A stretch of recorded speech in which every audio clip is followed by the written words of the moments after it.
Hello મિત્રો, કેમ છો? તો આજે આપણે સામાન્ય હેતુઓ, વિશિષ્ટ હેતુઓ અને અપેક્ષિત વર્તન પરિવર્તનની સમજૂતી મેળવીશું. આ જે છે સામાન્ય હેતુ, વિશિષ્ટ હેતુ અને અપેક્ષિત વર્તન પરિવર્તન એ આપણા પાઠ આયોજનમાં ઉપયોગી છે. તો સૌથી પહેલાં આપણે આની માહિતી મેળવીશું અને એના પછી આપણે તમને હું પાઠ આયોજન સમજાવીશ. તો ચાલો આપણે શરૂ કરીએ.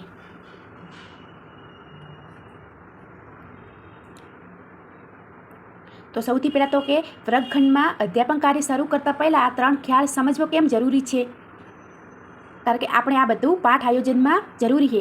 જ્યારે આપણે ટાટની પરીક્ષામાં પૂછાશે કે તમે તમારા વિષયને લગતું એક પાઠ આયોજન તૈયાર કરો, તો એના અંદર તમારે સામાન્ય હેતુઓ, વિશિષ્ટ હેતુઓ અને અપેક્ષિત વર્તન પરિવર્તન દર્શાવવા જરૂરી છે.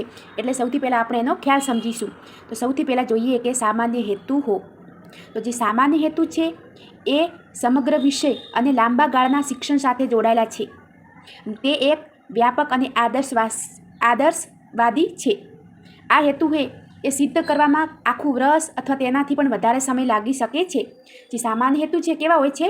તો લાંબા ગાળાના હોય છે. અને એ સિદ્ધ કરવા માટે આપણે આખો અભ્યાસક્રમ પૂરો થાય છતાં બી અમુક વાર તો સામાન્ય હેતુ એ સિદ્ધ થતા નથી.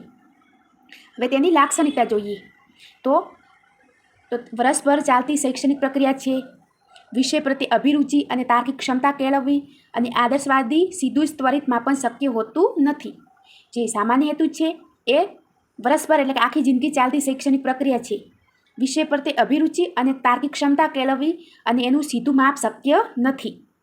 પછી હું તમને તમારા વિષયને લગતા ઉદાહરણ દ્વારા સમજાવીશ, એથી તમને આનો જલ્દી ખ્યાલ આવી જાય. તેના પછી આપણે જોઈએ કે વિશિષ્ટ હેતુ.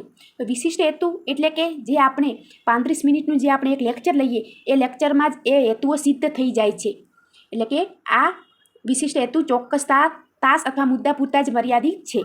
અને આ જે હેતુ છે એ જે આપણે બ્લૂમનું વર્ગીકરણ છે, જેમાં જ્ઞાન, સમજ, ઉપયોગ અને કૌશલ્ય એના આધારે જ આ હેતુઓ તૈયાર થાય છે. આ હેતુ મેં આગળ ગણિત અને વિજ્ઞાનનું એક પાઠ આયોજન મૂક્યું હતું તેના અંદર મેં તમને સમજાવ્યા હતા. આની લાક્ષણિકતા શું છે? તો જે વિશિષ્ટ હેતુ છે એ એક જ તાસ પૂરતું મર્યાદિત આયોજન છે.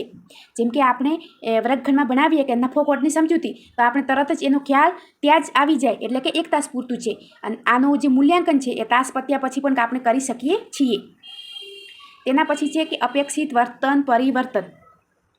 એટલે કે વિશિષ્ટ હેતુ સિદ્ધ થાય ત્યારે વિદ્યાર્થીમાં જે વર્તનમાં જે પરિવર્તન આવે અથવા જે બદલાવ જોવા મળે તો તેને કહેવાય અપેક્ષિત વર્તન પરિવર્તન.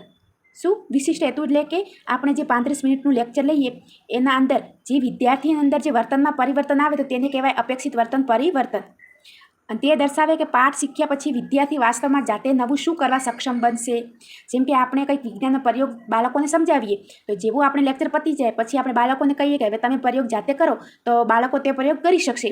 તો એનો મતલબ શું થયો કે વિદ્યાર્થીની અંદર શું આવ્યું? અપેક્ષિત વર્તન પરિવર્તન આવ્યું. અને આની લાક્ષણિકતા છે એ કે બતાવી શકશે, વિદ્યાર્થી ગણી શકશે જેવી ક્રિયા, વિદ્યાર્થીના પ્રદર્શન પરથી પરિણામ મળે અને પુસ્તકીય જ્ઞાનને વાસ્તવિક જીવનમાં બદલવાનું. તો આ એની લાક્ષણિકતા છે.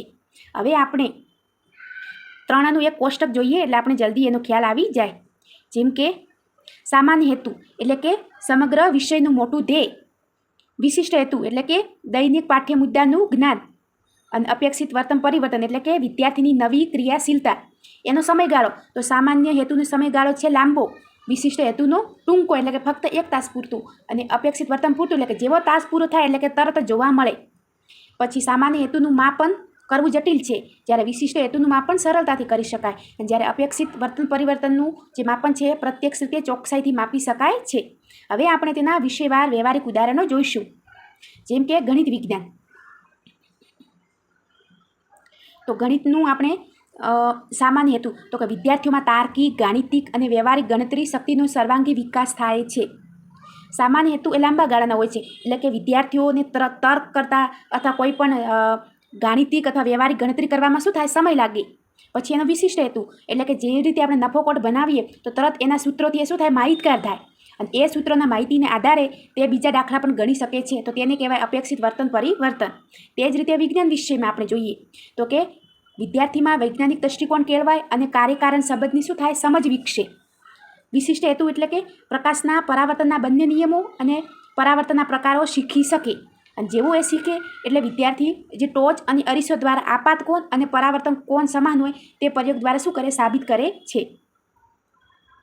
તેના પછી આપણે જોઈએ કે ગુજરાતી ભાષામાં, તો ગુજરાતી ભાષામાં ભાષા શુદ્ધિ અને ચારે ભાષાકીય કૌશલ્ય જેમ કે શ્રવણ, કથન, વાંચન અને લેખન આ બધું શીખતા વિદ્યાર્થીઓને કેટલો લાંબો ગાળાનો સમય જોઈએ, એટલે કે એને કહેવાય સામાન્ય હેતુ. જ્યારે વિશિષ્ટ હેતુ એટલે કે વિદ્યાર્થી તરત પૂર્ણ વિરામ, પ્રશ્નાર્થ ચિહ્ન વગેરેને પરિચિત થાય અને તરત તેનો ઉપયોગ કરતા શીખે.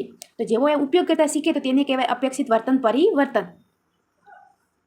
એ જ રીતે આપણે સામાજિક વિજ્ઞાનનું એક ઉદાહરણ જોઈએ એમ કે સ્વાતંત્ર્ય સંગ્રામ એટલે કે ઐતિહાસિક વારસા પર તે આદર કેળવાય અને વિદ્યાર્થીઓમાં સાચી દેશભક્તિ ખીલે.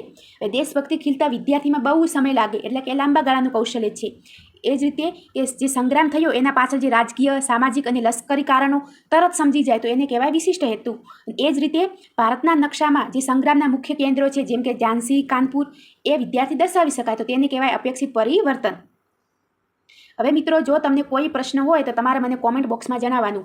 એના પછીનું હું લેક્ચર લાવીશ કે તમારે એક પાઠ આયોજન કઈ રીતે તૈયાર કરવું. તમને જો આવડે તો તમે કોશિશ કરજો પાઠ આયોજન બનાવવાની. ના આવડે તો મને કોમેન્ટ બોક્સમાં જણાવજો કે તમારે કયા વિષયનું પાઠ આયોજન જોઈએ છે. અને મારો વિડીયો તમને કેવો લાગ્યો તે પણ તમે મને કોમેન્ટ બોક્સમાં ચોક્કસ જણાવજો.